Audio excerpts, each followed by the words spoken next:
Terus bagaimana hubungan dengan anak saya yang sekolah di pesantren? Ini mau nanya sudah bersuci atau berwudu. Terima kasih Kemudian Bapak. wudunya batal. Assalamualaikum warahmatullahi wabarakatuh.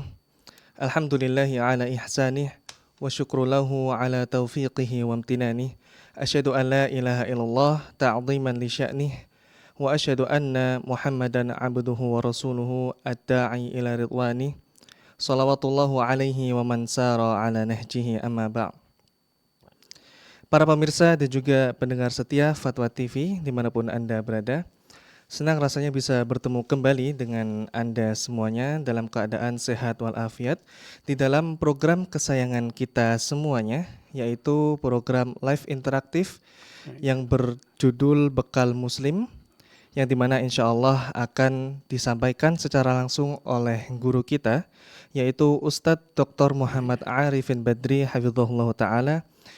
Dan beliau adalah selaku wakil ketua juga merangkap anggota dari Dewan Fatwa Perhimpunan Al-Irsyad.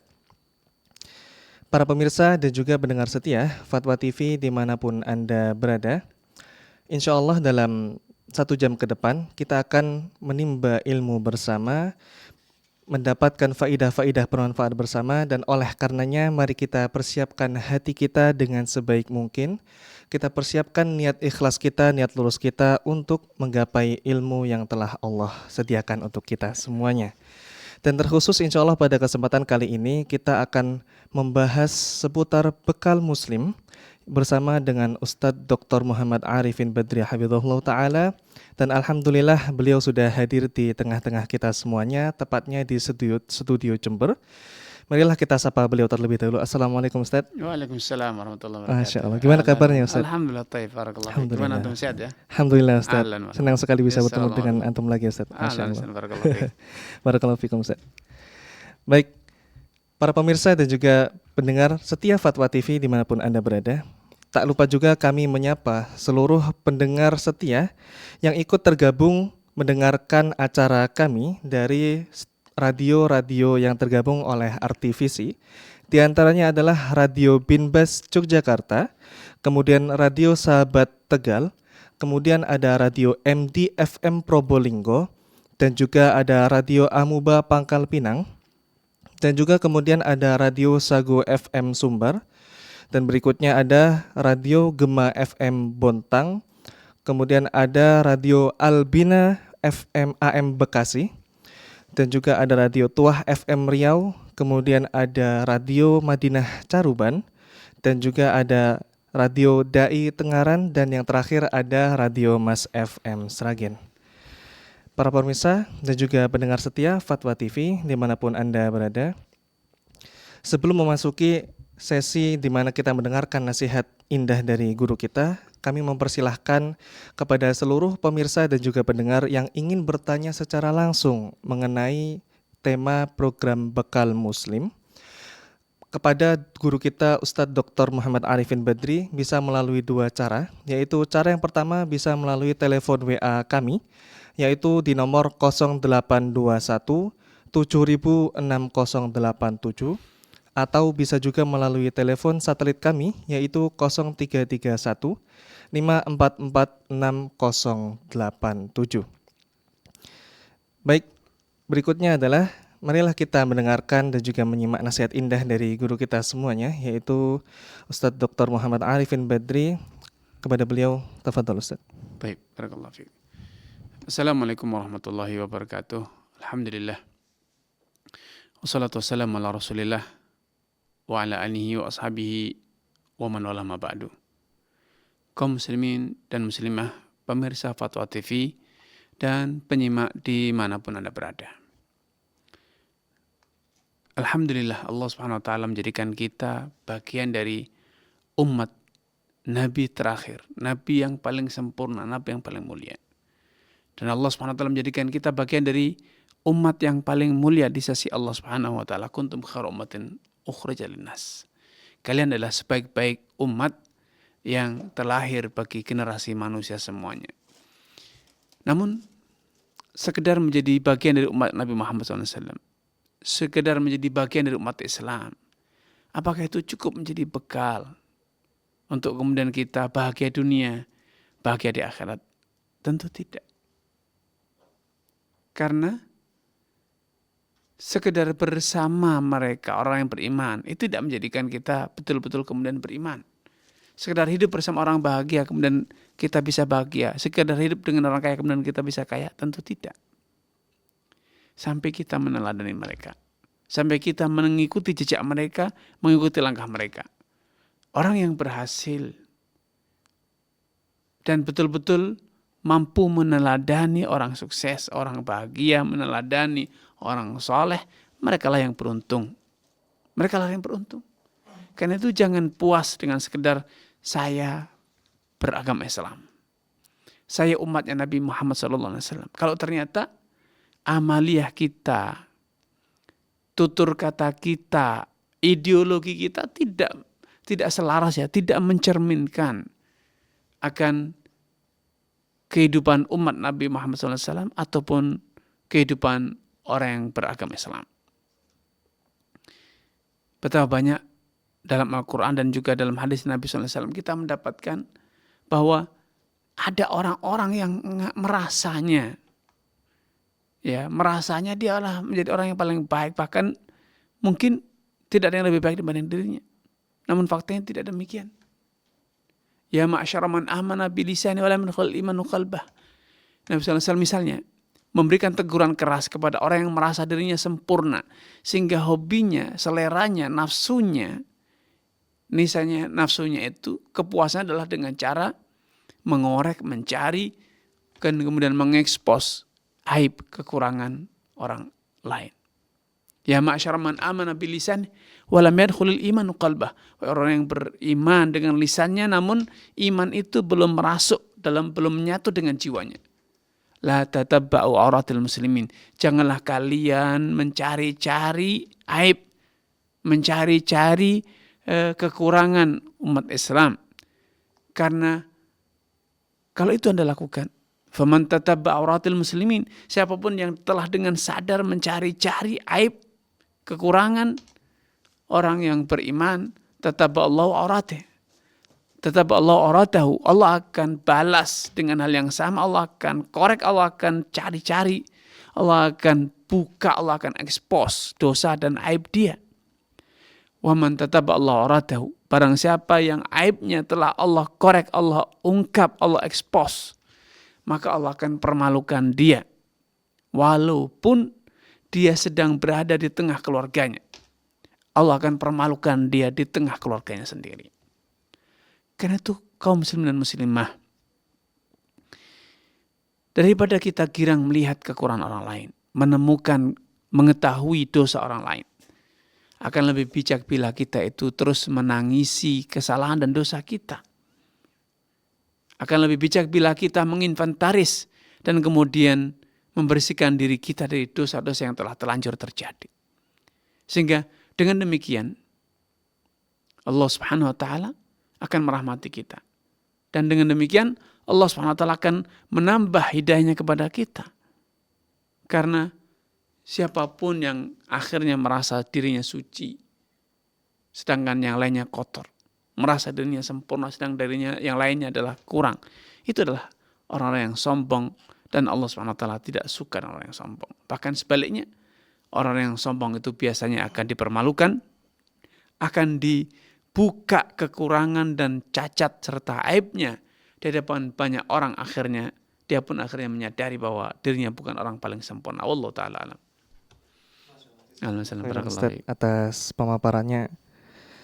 Berarti hari ini adalah ditujukan untuk seorang diri kita jika hendak mencaci atau menghina seseorang, Ustaz. Ya, lalu merasa kemudian sempurna dari orang lain gitu.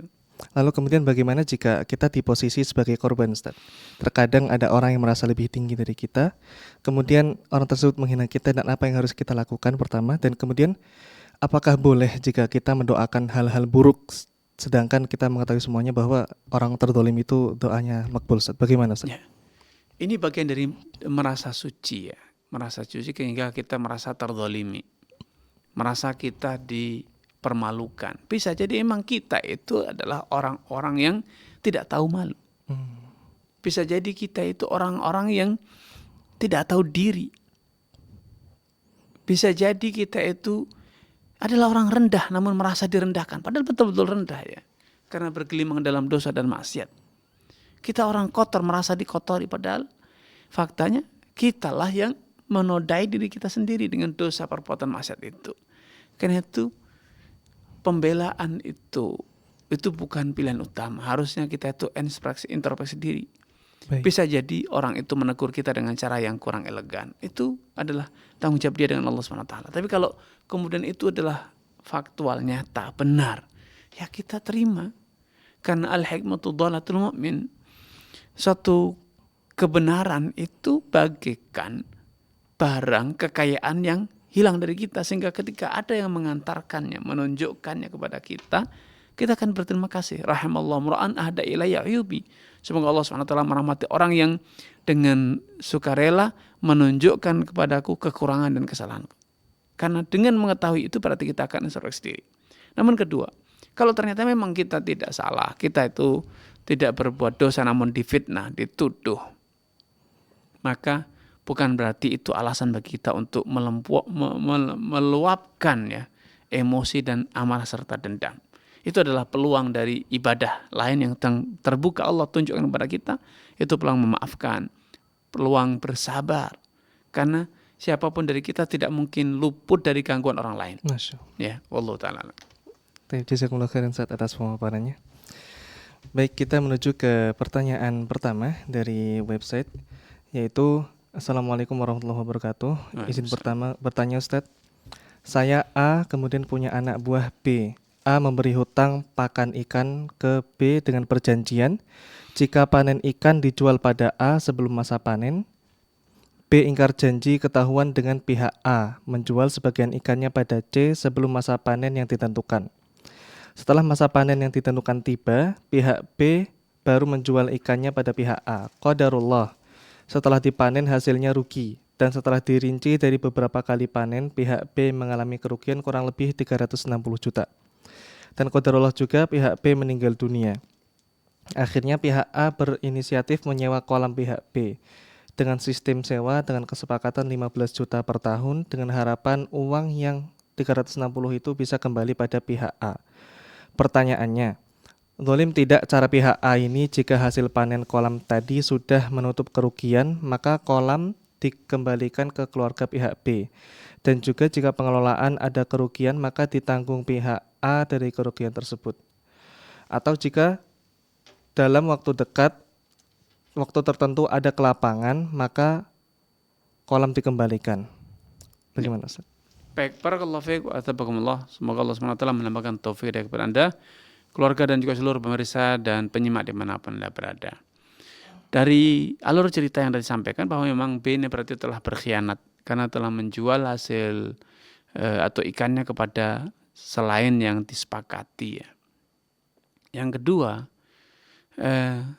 ketika itu sudah terbukti ada cedera janji, maka seharusnya kerugian itu ditanggung oleh pihak B. Namun karena pihak B ini meninggal dunia dan kemudian seharusnya hak-hak si A itu bisa terbayar. Namun karena akhirnya itu berstatus sebagai hutang ya, hutangnya si B, maka si B berarti harus berkewajiban membayar dari harta warisan yang dia tinggalkan. Nah, kalau kemudian ada kesepakatan antara ahli waris dengan A untuk mengkonversi tanggungan si B dalam bentuk sewa ya, sewa kolam, maka insya Allah itu tidak masalah selama itu disepakati secara sukarela antara kedua belah pihak. Allah Ta'ala. Khairan Ustaz atas pemaparannya. Kemudian ada pertanyaan kedua. Assalamualaikum Ustaz, mohon izin bertanya. Abdullah usaha kemitraan atau plasma semua permodalan. Usaha kemitraan atau plasma, semua permodalan baik itu benih ikan, bibit ikan dan pakan ikan serta penjualannya pada Abdullah. Dari keempat produk tersebut kami mengambil hasil atau keuntungan dan biaya operasional kembali ke petani. Keuntungan diambil petani semua dan jika ada kerugian ditanggung Abdullah, baik besar maupun kecil kerugian tersebut. Petani tidak mengalami risiko rugi, seminim-minimnya petani impas. Alhamdulillah ini belum pernah terjadi. Pertanyaannya, apakah usaha saya ini termasuk riba? Barakallahu fikum. Baik. Ustaz. Skema plasma ya, kerjasama ini terjadi di perkebunan, di peternakan, dan lain sebagainya. Di mana salah satu pihak memberikan modal dalam bentuk benih, dalam bentuk pakan, obat-obatan, dan kemudian nanti ketika panen dijual kepada pemberi modal. Nah, kalau hanya sebatas ini secara sekilas maka tidak ada masalah. Asalkan catatan pentingnya itu bila pembelian hasil panennya itu mengikuti harga pasar. Minimal setara dengan harga yang sewajarnya di pasar, atau kalau bisa lebih mahal dibanding harga yang ada di pasaran. Namun tentu seringkali dalam praktek plasma yang ada di masyarakat, pihak pemodal investor itu seringkali dengan suka-suka menetapkan harga pembelian, mensortir produk, memberikan kriteria bahwa hewan ternak atau ikan atau yang lain yang sekian bobotnya sekian kilo tidak lebih dari sekian kilo. Misalnya yang bobot per ekornya itu 2 kilo tidak lebih dari 10%, 20%. Kemudian 30% lagi yang minimal berbobot 1,5 kilo misalnya. Dan seterusnya. Adanya syarat semacam ini adalah bentuk kezaliman. Kenapa? Karena tidak ada yang bisa ngatur bobot ikannya akan berapa per ekor, bobot ayamnya akan berapa per ekor. Sehingga ketika ada pembatasan harga semacam ini potensi menimbulkan kezaliman kepada peternak. Wallahu ta'ala alam. Ustaz, semoga hal ini bisa menjawab pertanyaan dari penanya. Dan kami kembali mengajak kepada seluruh pemirsa dan juga pendengar setia Fatwa TV, baik melalui YouTube, TV maupun radio, bisa bertanya secara langsung kepada guru kita Ustadz Dr. Muhammad Arifin Badri mengenai program Bekal Muslim melalui 2 cara. Cara yang pertama bisa melalui telepon WhatsApp kami secara langsung, yaitu di nomor 0821 7000 6087. Atau bisa juga melalui nomor telepon satelit kami di 0331 544 6087. Atau bagi para pemirsa yang ingin bertanya topik lain bisa mengajukan pertanyaan di website kami di www.fatwatv.id ataupun www.dewanfatwa.com. Dan mohon izin Ustaz, kami menuju ke kita menuju ke penelpon pertama kita, yaitu dari hamba Allah Solo. Assalamualaikum, Fatwa TV. Waalaikumsalam warahmatullahi wabarakatuh. Baik, silahkan Bapak pertanyaannya. Selamat sore, Ustaz. Selamat sore, Pak. Silakan, Bapak. Silakan. Ya, silakan Bapak pertanyaannya. Assalamualaikum. Waalaikumsalam warahmatullahi wabarakatuh. Ya, silakan, Pak. Baik. Ustaz, Ana ada masalah waris, tapi bukan dihitung-hitungan, tapi lebih ke fikihnya. Jadi masalahnya begini, Ustaz. Kakek Ana dari jalur ibu, itu punya 2 istri. Baik. Istri pertama tidak punya anak. Istri kedua punya 14 anak, Masya Allah. 2 laki, 12 perempuan, dan ibu anak dari jalur kedua otomatis. Nah, yang jadi masalah, Ustaz, ini 2 istri ini kakak adik, Ustaz. Hidup bersamaan? Itu, apa? Hidup bersamaan atau bergantian? Jadi yang satu meninggal, kemudian nikah dengan adiknya, atau gimana? Itu menikah setelah 2 tahun menikah, tetap hidup satu rumah, Ustaz. Berarti menggabungkan dua wanita bersaudara gitu ya? Iya, betul Ustaz. Ya. Jadi seperti apa Ustaz? Jelas kalau misal Ana pernah tanya ke Ustaz, itu memang tidak sah. Tapi karena banyak banget maslahatnya untuk istri kedua itu seperti apa Ustaz? Baik. Sudah cukup? Sudah Ustaz. Baik. Baik, barakallahu fiik wa tabakumullah. Semoga Allah SWT menampakkan taufik kepada Anda, keluarga dan juga seluruh pemirsa dan penyimak dimanapun Anda berada. Tapi secara prinsip syariah, hukum hubungan antara kakek Anda dengan berarti nenek ya, berarti istri kedua itu adalah hubungan gelap alias tidak sah dan itu adalah perzinahan. Kenapa? Karena ikatan kakek Anda, kakek biologis berarti statusnya, dengan istrinya waktu itu masih berstatus sah pernikahan. Sehingga saudari ipar itu tidak halal dinikahi. Allah SWT telah menegaskan ketika menyebutkan wanita-wanita yang haram dinikahi, wa antajma'u bainal ukhtaini illa ma qad salaf. Dan kalian terlarang dari menggabungkan dua wanita bersaudara kecuali yang sudah terlanjur dulu sebelum kalian masuk Islam. Nah, kalau itu terjadi setelah Islam tiba, setelah Islam datang, maka tentu tidak bisa dianggap sebagai istri. Itu adalah kumpul kebo atau perzinahan. Ya, karena saudarinya belum diceraikan, belum mati, belum berpisah. Ikatan pernikahannya masih ada, sehingga adik ipar itu statusnya bukan istri. Sehingga secara prinsip tidak berhak mendapatkan warisan.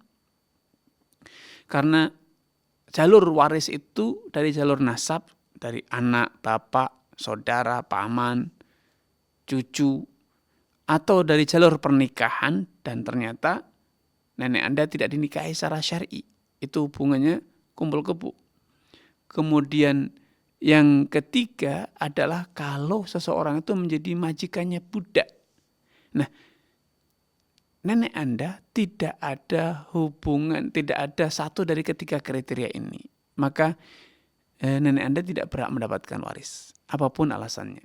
Ya, apapun alasannya. Wallahu ta'ala a'lam.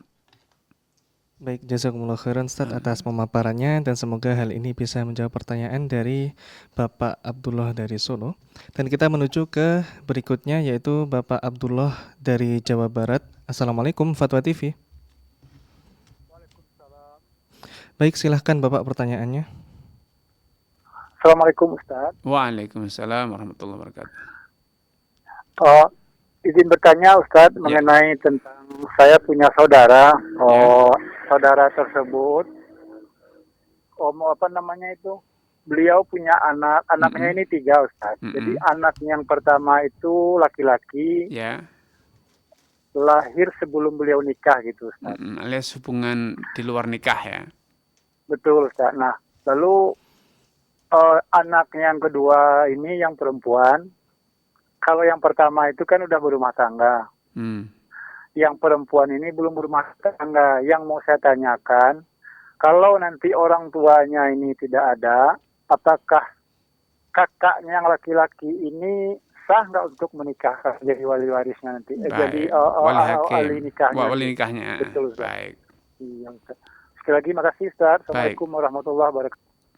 Baik, Assalamualaikum warahmatullahi wabarakatuh. Baik, barakallahu fiik wa athabakumullah. Semoga Allah SWT menambahkan taufik kepada Anda, keluarga dan juga seluruh pemirsa di manapun Anda berada. Syarat untuk menjadi wali itu adanya nasab, ada hubungan nasab ya. Sedangkan nasab itu kepada jalur laki-laki. Yang menjadi wali itu adalah dari jalur laki-laki. Hubungan antara anak pertama dan kedua itu secara tinjauan fikihnya, ya mereka hanya bersatu dalam hubungan saudara seibu, itu yang meyakinkan. Sedangkan ayahnya, maka anak pertama terlahir sebelum adanya ikatan pernikahan, itu terlahir di luar ikatan nikah, padahal nasab itu adalah turunan dari adanya pernikahan. Sehingga ketika dia terlahir di luar pernikahan, maka dia tidak secara hukum fikihnya tidak dinasabkan. Maka kalau kasusnya semacam ini, para ulama kemudian bersilang pendapat, siapakah yang bisa menjadi wali dari anak hasil hubungan di luar pernikahan? Ada yang mengatakan yang berhak menjadi walinya adalah wali dari ibu kandungnya, berarti kakek dari jalur ibu. Sebagaimana kakek dari ibu itulah wali dari ibunya, maka anak itu pun walinya adalah kakek dari jalur ibunya. Demikian pula akhirnya pendapat ini konsekuensinya salah satunya adalah berarti saudara kandungnya itu bisa menjadi wali karena dia statusnya adalah saudari seibu, ya. Namun ada yang mengatakan tidak. Perwalian dalam pernikahan itu harus dari jalur laki-laki. Maka akan lebih selamat ya kalau tidak ada dari jalur laki-laki, berarti siapa yang menjadi wali? Ya wali hakim. Wali hakim. Nah, agar kita selamat dan bebas dari perselisihan para ulama semacam ini, maka akan lebih bijak dan itu menutupi aib keluarga bila kemudian nanti perwalian itu dipercayakan kepada KUA setempat dengan dibikin skenario bahwa kakaknya kurang pede kalau menjadi wali misalnya, grogi, maka dipasrahkan kepada wali hakim. Ini akan lebih nyaman, sepakat para ulama, tidak ada perselisihan dan juga aib keluarga tidak terekspos kalau seperti itu. Wallahu taala a'lam. Atas pemaparannya dan semoga hal ini bisa menjawab pertanyaan dari Bapak hamba Allah. Dan kita menuju ke penanya berikutnya, yaitu ada Ibu Sri dari Bengkulu. Assalamualaikum Fatwa TV. Waalaikumsalam warahmatullahi wabarakatuh. Ya, silakan Ibu pertanyaannya. Halo, assalamualaikum Pak Ustadz. Waalaikumsalam warahmatullahi wabarakatuh. Silakan Ibu. Ini saya mau bertanya Pak. Ya. Adik saya kan menikah sama duda. Adik kandung saya, adik perempuan saya menikah sama duda, punya anak 3, 2 laki-laki, 1 perempuan. Ya. Apakah yang laki-laki itu mahram bagi saya gitu Pak? Bagi ibu berarti kan yang menikah kan adik ibu atau ibu sendiri? Adik saya perempuan menikah sama duda. Ya. Duda laki-laki, punya anak laki-laki itu bawa anak 3, 2 laki, 1 perempuan gitu. Ya. Apakah anaknya itu yang laki itu mahram bagi saya Pak? Baik, sudah cukup Ibu? Gitu aja Pak. Baik. Syukron. Assalamualaikum warahmatullahi wabarakatuh. Baik, barakallahu fiik wa tabakumullah kepada Ibu Sri di Bengkulu ya. Semoga Allah SWT menampakkan taufik kepada Ibu, keluarga dan juga seluruh pemirsa dan penyimak dimanapun Anda berada. Dalam kasus yang ditanyakan oleh Ibu Sri tadi, Ibu Sri menyampaikan bahwa Ibu Sri punya adik kandung wanita yang akan menikah dengan duda beranak 3. Apakah anak bawaan si duda tadi, anak laki-laki bawaan si duda yang itu merupakan suami dari Ibu Sri, suami dari adik kandung Ibu Sri? Apakah anak bawaan si duda itu menjadi mahram bagi Ibu Sri? Jawabannya tidak. Itu bukan mahram. Kalaupun anak itu kemudian menikahi Ibu Sri secara hukum Islam boleh. Ya, secara hukum Islam boleh ya. Karena apa? Karena tidak ada hubungan. Yang ada hubungan itu adalah adik kandung Ibu Sri. Adik kandung Ibu Sri akhirnya akan berstatus sebagai ibu tiri. Yang dalam Islam disebut anak tersebut Rabibah. Kalau Ibu Sri bagi anak tersebut disebut dengan istri dari bapak. Istri dari bapak dan itu hubungannya mahram. Tetapi hubungan mahram antara adik kandung Ibu Sri itu tidak menular kepada Ibu Sri. Ya, hanya berhenti pada adik kandung Ibu Sri saja. Wallahu taala a'lam. Jazakumullah khairan Ustaz atas pemaparannya dan kita menuju ke pertanyaan berikutnya dari Ummu Sa'ad Makassar. Assalamualaikum Fatwa TV. Waalaikumsalam warahmatullahi wabarakatuh. Baik, silahkan Ibu pertanyaannya. Assalamualaikum warahmatullahi wabarakatuh Ustadz. Waalaikumsalam warahmatullahi wabarakatuh. Silakan Ibu. Pertanyaan saya ada Ustadz. Yang pertama, apa hukum mengirim karangan bunga sebagai ucapan Ustadz? Biasa kan ada yang umpamanya lagi buka usaha, menikah, terus kirim bunga, apakah itu syar'i atau tidak? Baik Ibu. Sudah cukup. Kemudian yang kedua Ustadz, masalah akad mudharabah. Apabila kita ingin memulai usaha, contohnya usaha laundry Ustadz. Ya. Kemudian saya mengajak umpamanya teman untuk bekerja sama ya dia sebagai pemodal, sebagai pengelola. Itu pembagian hasil labanya itu kapan Ustadz? Apakah nanti berakhirnya mudharabah tersebut atau bisa per bulannya Ustadz? Baik Ibu. Baik Iya. Ibu. Jazakumullah khairan Ustadz. Oh, Barakallahu iya, fikum. Baik, barakallahu fiik wa athakumullah kepada Ibu di Makassar ya. Semoga Allah SWT menambahkan taufik kepada Ibu, keluarga dan juga seluruh pemirsa dan penyimak dimanapun Anda berada. Saya mulai dari pertanyaan yang kedua. Skema mudharabah itu berarti satu pihak itu pemodal, satu pihak pengelola saja. Pengelola tidak punya modal. Kalau pengelola punya modal namanya syarikat dagang atau musyarakah. Skema pembagian hasilnya baik mudharabah ataupun musyarakah sama, kesepakatan. Dari keuntungan bersih, keuntungan neto dibagi boleh di akhir periode kerjasama berarti setelah 2 tahun, 3 tahun atau berapapun, atau secara periodik per bulan, per 2 bulan, per 3 bulan dengan menggunakan penghitungan akuntansi ya. Uang masuk berapa, modal dulu berapa, modalnya itu telah terkonversi menjadi mesin, menjadi sabun, menjadi pengharum. Ketika hendak bagi hasil harus dinilai. Jadi dinilai mesinnya itu nilai berapa, sabunnya tinggal berapa, pengharumnya berapa, setrikanya berapa. Kemudian kalau ada selisih dari modal, kalau dulu misalnya 100 juta, maka sekarang 100 juta itu sudah berupa mesin second, mesin bekas, ya, mesin yang sedang dipakai itu nilainya sekian rupiah, sabun sekian rupiah, setrika sekian rupiah, berarti harus digenapkan kembali menjadi 100 juta dengan hasil kerja. Kalau dari hasil kerja atau uang upah itu kemudian bisa dipastikan laku kembali 100 atau terkumpul ke 100 juta, maka sisanya itu yang namanya laba. Dan itu boleh dibagi sesuai dengan persentase yang disepakati. Sehingga bisa secara periodik tiap bulan atau berapapun waktu yang disepakati, bisa di akhir masa perjanjian, sehingga pada akhir perjanjian pengelola akan mengembalikan modal kembali 100 juta misalnya, plus keuntungan yang didapat atau porsi dari keuntungan yang didapat oleh pemodal.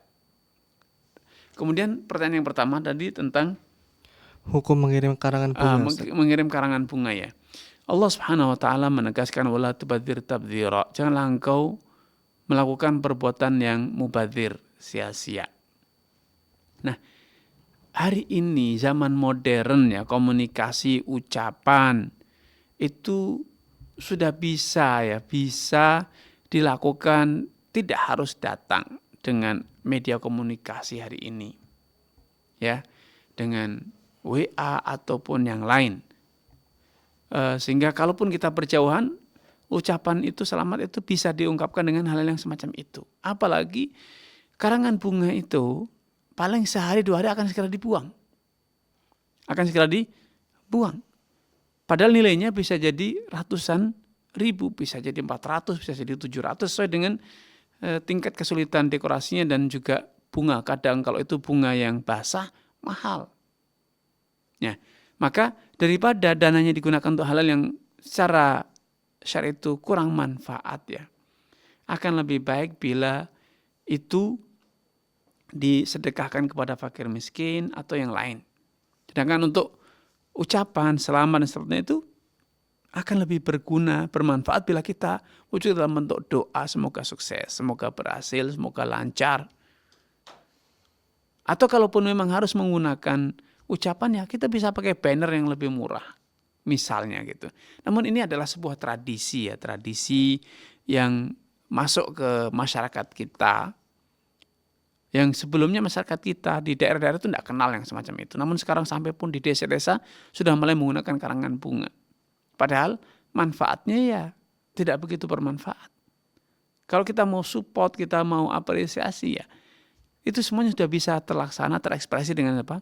Dengan kita bertelepon, kita mengirimkan WA, atau kadang mungkin kita datang kalau itu dekat ya. Yang itu lebih berguna, dan doa itu yang seringkali lebih bermanfaat dibanding karangan bunga. Namun secara prinsip kita tidak bisa dengan serta-merta langsung mengatakan haram. Kenapa? Karena saya yakin masih ada pertimbangan-pertimbangan lain, support, dukungan, karena misalnya kepercayaan masyarakat terhadap badan usaha tersebut. Kadang juga melihat mempertimbangkan korelasinya, relasinya siapa, relasi dari pemilik usaha tersebut. Kalau ternyata relasinya itu bagus, kadang timbul kepercayaan. Jadi kadang-kala masih ada manfaat-manfaat yang real ya, yang diharapkan dari adanya karangan bunga tersebut.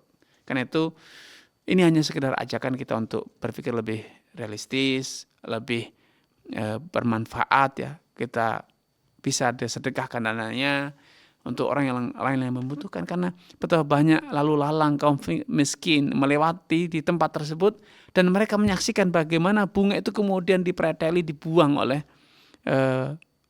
misalnya petugas kebersihannya. Tentu kaum fakir miskin mengatakan ini harganya sekian ratus ribu, kemudian akhirnya terbuang di sampah, tidak berguna. Andai itu dananya diberikan kepada saya dalam kondisi kelaparan, dalam kondisi butuh dana untuk membeli obat dan seterusnya, mungkin itu akan lebih berkah dan membawa kemanfaatan bagi pemilik usaha. Wallahu ta'ala. Baik, jazakumullah khairan atas pemaparannya. Semoga hal tersebut bisa menjawab pertanyaan dari Ummu Sa'ad. Kita menuju ke penanya berikutnya dari hamba Allah. Assalamualaikum Ustaz. Waalaikumsalam. Saya izin bertanya. Saya mendapatkan musibah penipuan segitiga. Kami ingin membeli barang kepada penjual melalui media sosial. Tapi ketika pembayaran, ternyata pihak ketiga adalah penipu. Sedangkan saya dan pihak kedua yang mempunyai barang tidak mengetahui bahwa itu adalah penipuan. Pada akhirnya kami membeli barang itu dengan kerugian dibagi dua dengan berat hati.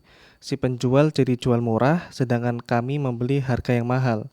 Yang ingin saya tanyakan, apakah sah muamalah tersebut karena saling memberatkan, dan apakah kami mendolimi orang atau tidak? Barakallahu fikum. Baik, barakallahu fiik wa atabakumullah. Semoga Allah Subhanahu wa taala menambahkan taufik kepada Anda, keluarga, dan juga seluruh pemirsa dan penyimak dimanapun Anda berada. Bila itu disepakati antara kedua belah, maka itu sah. Ya. Bila itu betul-betul disepakati, maka itu sah ya. Wallahu taala alam. Kemudian ada pertanyaan berikutnya, apakah kami menzalimi Ustaz? Tadi belum terjawab. Tidak termasuk, itu sah dan sudah saling disepakati, tidak ada kata zalim di situ. Baik, Masya Allah. Jazakallahu khairan Ustaz. Ya. Kita menuju ke pertanyaan berikutnya, yaitu dari Ibu Sudarmiati Sarman. Assalamualaikum Ustaz. Izin bertanya, bagaimana hukumnya dalam jual beli? Kita punya hasil tani yang mau dijual langsung dibawa sama yang membeli, tetapi belum bersepakat dalam masalah harga. Terus setelah barang tersebut dibawa, belum langsung dibayar, tempo dalam setengah hari. Pas pembayaran atau ketika pembayaran tidak sama dengan orang lain. Membelinya di orang lain harga 5.000, dengan si pembeli hanya dihargai 4.000. Terus kita memiliki rasa kecewa dan sedikit rasa terpaksa dalam mengikhlaskan. Mohon pencerahannya Ustaz. Baik, barakallahu fiik wa atabakumullah. Semoga Allah Subhanahu wa taala menambahkan taufik hidayah kepada Ibu Darmi, keluarga, dan juga seluruh pemirsa dimanapun Anda berada. Praktek jual beli semacam ini adalah gharar. Karena salah satu prinsip mendasar dalam jual beli itu adalah adanya transparansi. Kalau kemudian penjual hanya saya bawa barangnya, saya akan jual, nanti saya hargai, atau kata-kata yang semakna, maka ini adalah zalim, ini adalah gharar, ketidakpastian dalam masalah harga. Sehingga sebelum dibawa, barang itu sudah ada kepastian. Dibeli dengan harga berapa, dibayar kapan. Ya. Walaupun ini, praktek semacam ini sudah menjadi merajalela di masyarakat ya. Apalagi dengan dalih teman, dengan dalih pelanggan, dengan dalih tetangga, saudara. Seringkali berkata, saya bawa dulu, nanti saya bayar. Kenapa? Karena saya akan jual kembali barang ini. Nah, dibeli dari harga berapa? Kapan akan dibayar? Ini gharar. Ini secara prinsip syariat itu haram hukumnya. Tidak boleh dilakukan. Sehingga Anda sebagai pemilik barang harusnya tidak mengizinkan barang itu dibawa kecuali setelah ada kepastian berapa harganya. Kalau tidak, ya ini akan terjadi. Seperti yang Anda rasakan, akhirnya Anda kecewa, mau nuntut sudah tidak lagi mau dibayar, mau diikhlaskan sebetulnya juga tidak ikhlas. maka ini adalah praktek-praktek jual beli yang syarat dengan gharar. Lain kali, jangan biarkan orang membeli atau membawa barang Anda kecuali setelah ada komitmen, ada kepastian kapan dibayar dan berapa harganya. Bagaimana cara pembayarannya. Allah Ta'ala. Dan kita izin lanjut ke pertanyaan berikutnya, yaitu melalui telepon dari Bapak Saleh Haji Bengkulu. Assalamualaikum Fatwa TV. Waalaikumsalam warahmatullahi wabarakatuh. Baik, silakan Bapak pertanyaannya. Ya. Assalamualaikum warahmatullahi wabarakatuh, Ustaz. Waalaikumsalam warahmatullahi wabarakatuh. Silakan Bapak Saleh. Ya, baik Ustaz. Seorang PNS Ya. tatkala mau pensiun, dia menerima satu taspen, Ya. tabungan asuransi. Kemudian yang kedua dia menerima tabungan koperasi. Ya. Nah, itu kedua bentuk tabungan itu tiap bulan dipotong, Ustadz. Ya. Dipotong. Nah, kalau koperasi itu setiap tahun pegawai itu menerima bingkisan lebaran. Ya. Ya, saya tidak tahu itu hasil usaha atau tidak, tapi yang jelas menerima bingkisan lebaran lah gitu, Ustadz ya. Ya. Untuk yang koperasi. Tapi kalau yang taspen itu tidak menerima apa-apa. Kecuali di atau akhir mungkin periode. Karena ada kaitannya dengan BPJS kali Ustadz ya, saya tidak tahu. Ya, yang jelas tiap bulan dipotong untuk taspen, nanti pada saat mau pensiun dia menerima gitu. Ya. Nah, pertanyaan adalah apakah kedua hal itu ya termasuk kegiatan riba gitu, Ustadz. Baik, Bapak. Dan kalau riba bagaimana cara menghilangkannya? Baik. Baik, itu Ustaz. Syukron, jazakallahu khairan, barakallahu fikum. Wassalamualaikum warahmatullahi wabarakatuh. Wassalamualaikum. Baik, barakallahu fiik wa taqabbalallahu kepada Pak Saleh Haji ya di Bengkulu. Semoga Allah SWT menambahkan taufik kepada Pak Saleh Haji, keluarga dan juga seluruh pemirsa dan penyimak dimanapun Anda berada. Kalau kita urai dari awal spirit dari adanya taspen dan yang sejenis, maka kita akan dapatkan itu adalah upaya pemerintah untuk memberikan tunjangan, untuk memastikan adanya kesejahteraan kepada pegawainya, kepada masyarakatnya yang telah mendedikasikan dirinya untuk bekerja di pemerintah ataupun di instansi pemerintah.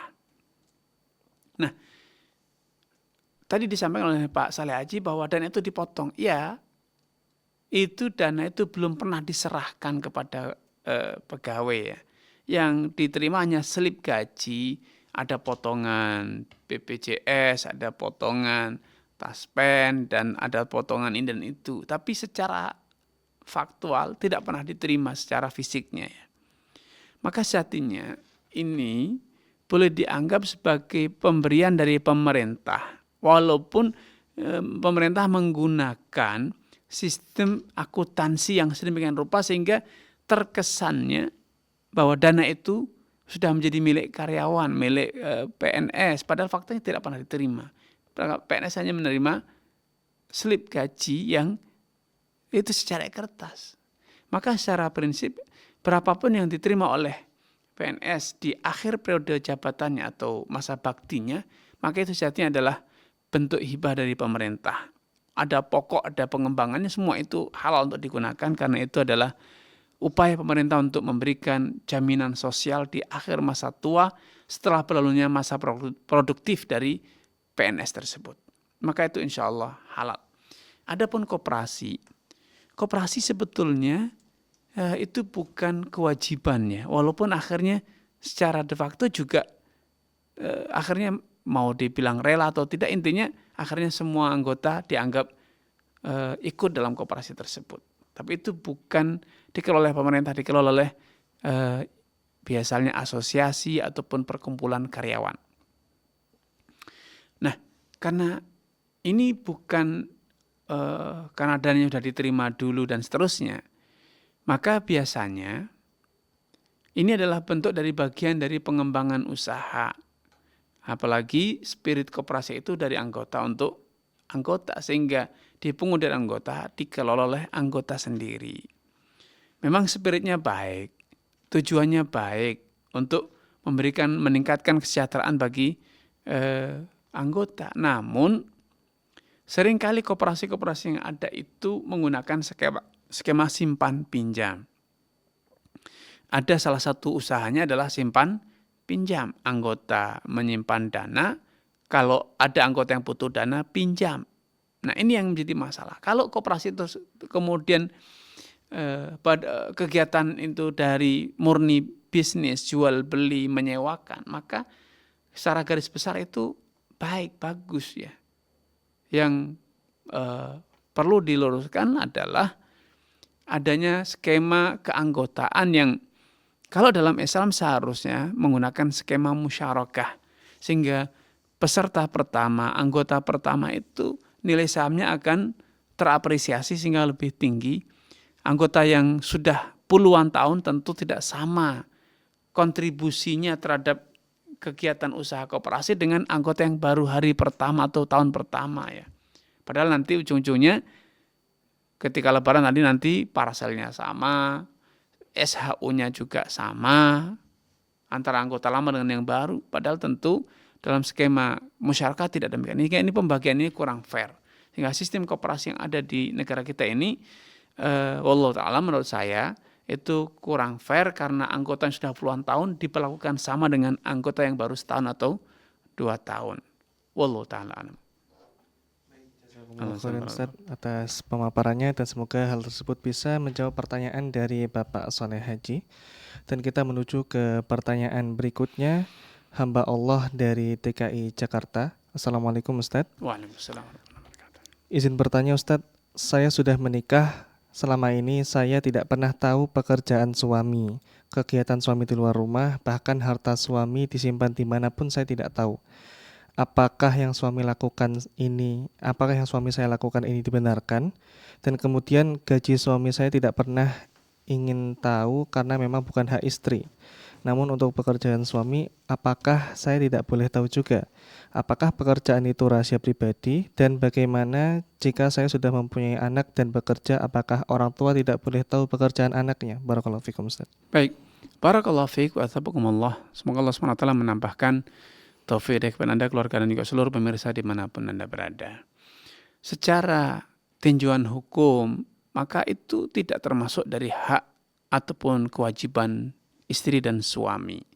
Hak istri dinafkahi secara wajar dan cukup, baik sandang, pangan, papan, dan lain sebagainya. Demikian pula hak suami ditaati dalam hal yang ma'ruf, dalam hal yang baik.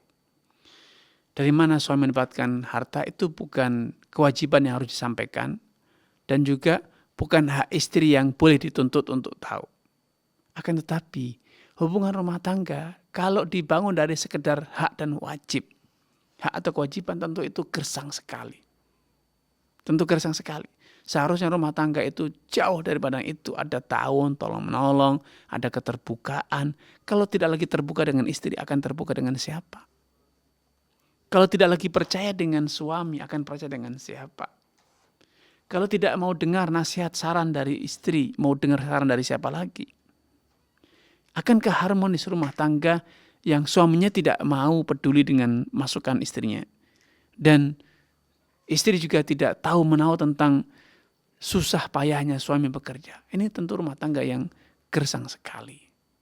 Ya maka walaupun secara hukum itu bukan kewajiban, tetapi tentu kondisi rumah tangga Anda ini menggambarkan rumah tangga yang belum seutuhnya harmonis. Karena masih ada sekat-sekat yang tidak bisa tersentuh oleh siapapun.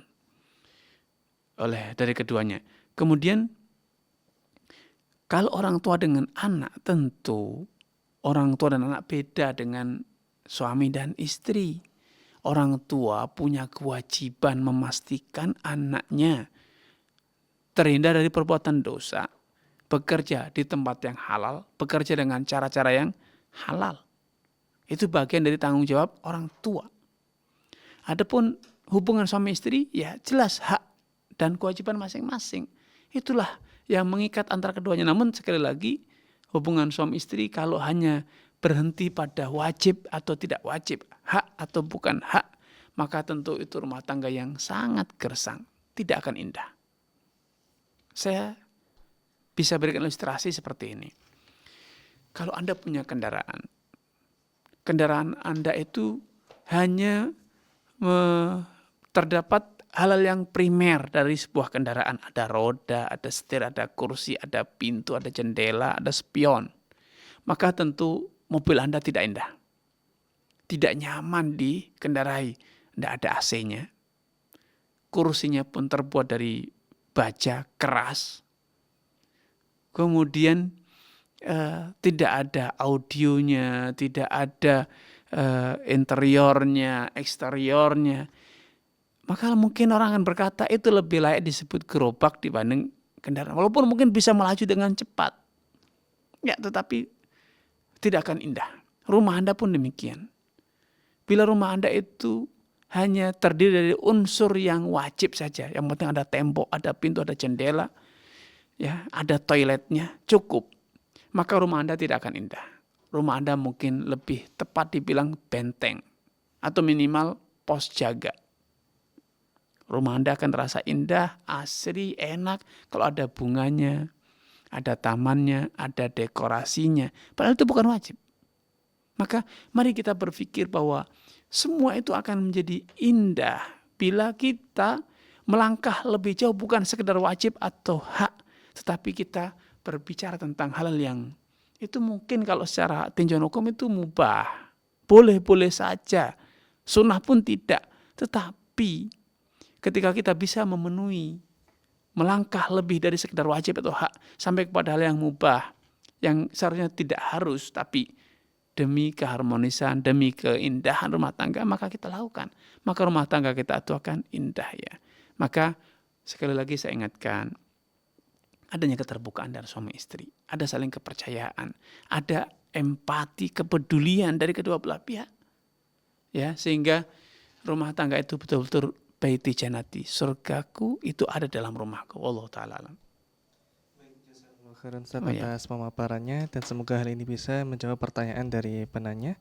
Dan kita menuju ke pertanyaan berikutnya dari penelpon dan insya Allah ini penelpon terakhir Ustaz ya. Dari Ibu Hamba Allah. Assalamualaikum. Fatwa TV.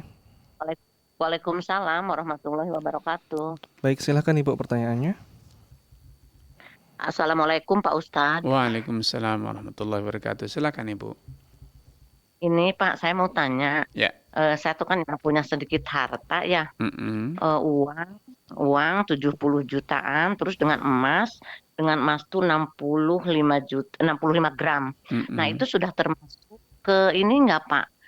Ya harus dijakatin tidak begitu? Baik, Ibu. Terus satu kali lagi Pak, ini masalah kalau zakat mal, apakah harus uang saja dibagikan ke orang-orang atau boleh dibelikan makanan terus dibagikan ke tetangga, ke sanak saudara begitu? Boleh Baik. tidak misalnya dengan kue kaleng begitu? Baik, Boleh Ibu. tidak begitu? Baik, Ibu. Ya, terima kasih Pak. Wassalamualaikum warahmatullahi wabarakatuh. Waalaikumsalam. Barakallahu fiik wa taqabbalallah kepada Ibu di Jawa Barat ya. Semoga Allah SWT menambahkan taufik hidayahnya kepada Ibu, keluarga dan juga seluruh pemirsa dan penyimak dimanapun Anda berada. Nisab emas atau nisab uang itu setara dengan 85 gram emas murni. Kalau tadi Ibu mengatakan bahwa sudah punya emas kira-kira 60-an gram atau 70 gram, apakah itu emas 24 karat atau 21 karat atau kurang dari itu? Maka standar nisabnya emas itu adalah 85 gram emas murni 24 karat. Sehingga kalau emas Ibu itu dari jenis 21 karat, maka Ibu bisa bertanya kepada toko emas. Kalau 70 gram emas 21 karat, itu sebetulnya kalau dikonversi ke yang 24 karat berapa gram? Kalau dikatakan itu konversinya ternyata menjadi 45 gram, maka berarti Ibu masih kurang 40 gram lagi untuk mencapai nisab. Apakah uang tunai yang Ibu miliki itu kalau dibelikan emas murni 24 karat bisa menutupi kekurangan yang 40 gram? Kalau iya berarti Ibu sudah berkewajiban bayar zakat sebesar 2,5%. Namun kalau ternyata secara kumulatif emas yang ibu miliki dan uang yang dimiliki itu belum setara dengan 85 gram emas murni, maka berarti ibu belum berkewajiban zakat. Nah, kalau ibu sudah berkewajiban zakat, zakatnya itu harus diberikan kepada fakir miskin dalam bentuk uang atau dalam bentuk emas, serahkan sepenuhnya kepada fakir miskin tentang penggunaannya. Jangan dibelikan kue, jangan dibelikan sarung untuk lebaran atau baju lebaran, jangan. Berikan dalam bentuk uang dan kemudian serahkan penggunanya sepenuhnya kepada penerima. Allah Ta'ala alam. Kita menuju ke pertanyaan terakhir insya Allah tambahan, yaitu dari Abu Rumaiso Makassar. Assalamualaikum Fatwa TV. Assalamualaikum warahmatullahi wabarakatuh. Baik, silakan Bapak pertanyaannya. Ya Ustaz, ini saya mau tanyakan berkaitan dengan investasi. Ya. Ini ada teman anak yang ajak untuk bergabung. Katanya saya store 5 juta, terus tiap 2 pekan itu saya dapat 700 tiap 2 pekan. Ya. Jadi tanpa saya mengetahui ini alasannya dia bilang perusahaan kayak batu kapur begitu. Ya. Jadi terus ini si admin ini dia buka terus. Jadi dia mengambil terus kayak membuka begitu. Jadi orang tiap mencari terus orang untuk store. Ya. Apakah ini dibolehkan Ustaz atau bagaimana? Baik. Cukup Bapak? Ya, itu saja Ustaz. Baik Bapak. Baik, barakallahu fiik wa taqabbalallahu kepada Abu Rumaiso di Makassar, yang semoga Allah SWT menambahkan taufik kepada Anda, keluarga dan juga seluruh pemirsa dimanapun Anda berada.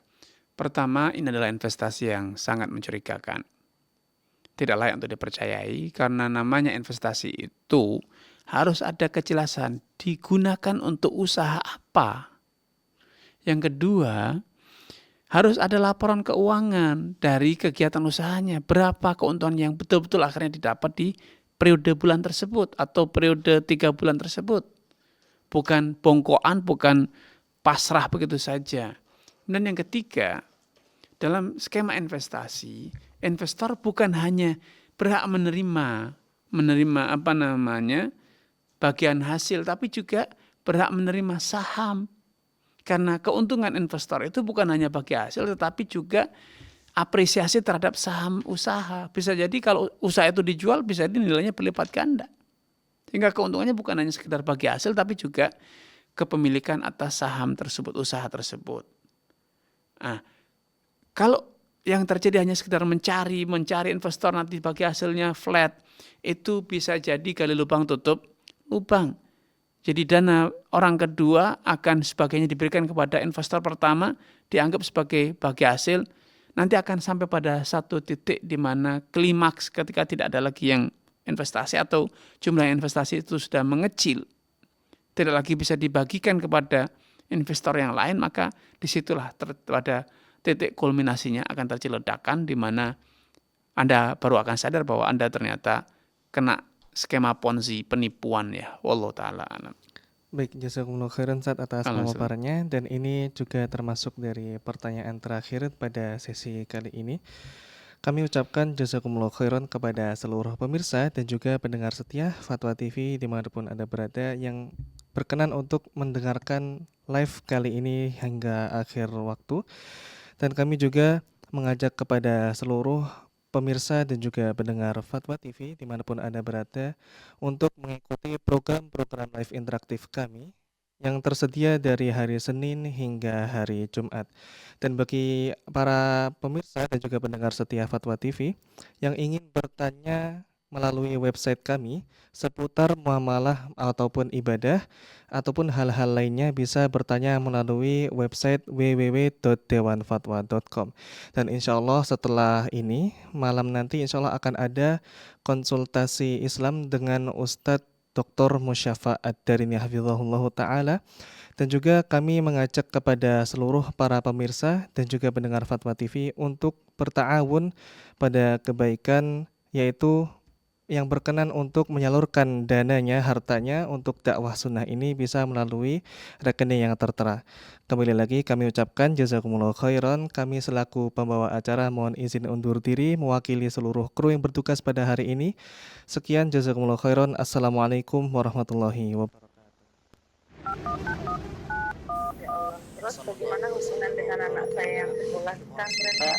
Ini mau nanya. sudah bersuci atau Terima kasih kemudian Bapak. bersentuhan dengan suami